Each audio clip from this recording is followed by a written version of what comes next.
Farzandlarimizni uylayotganimizda ularga juda ko'p duolar qilamiz. Baxtli bo'lsin, baxtli oilalardan bo'lsin, ortidan solih farzandlarni qoldirsin deb duolar qilamiz. Duo yaxshi narsa, lekin mana shu duoni ijobat bo'lishiga yordam beradigan bitta alternativ narsa bor. O'g'illarimiz o'z oilasini baxtli qilishini, oilasini sevishi uchun biz ularga namuna bo'lishimiz kerak. Ularga leksiyalar o'qib, dotatsiyalar o'qib, ularga o'rgatishimiz befoyda. Ayollarga qanday munosabatda bo'lishni ko'rsatishimiz kerak xolos. Farzandlarimiz hamma narsani ko'radi. Hattoki biz o'ylagandan ham ko'proq narsani sezadi ular.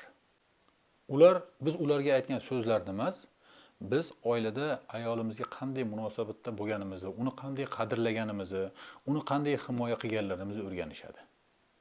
Mana shu narsalarni ular keyinchalik o'zining hayotida, o'z oilasida tatbiq qiladi. Agar biz ayolimizga qattiq qo'l, bemehr bo'lsak, ishonavering, farzandimiz ham xuddi shunday farzand bo'ladi. Biz undan baxtli oilani kutmasak ham bo'ladi. Chunki oiladagi ota-onani munosabati farzandlarimiz savoliga javob bo'ladi.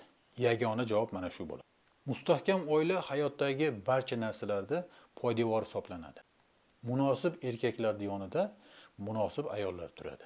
Shuning uchun otani farzandga beradigan yagona hayot darsi o'zini oilasida ayoliga bo'lgan munosabatini namuna qilib ko'rsatish hisoblanadi. Shunaqa, do'stlaringizga ulashib qo'ying.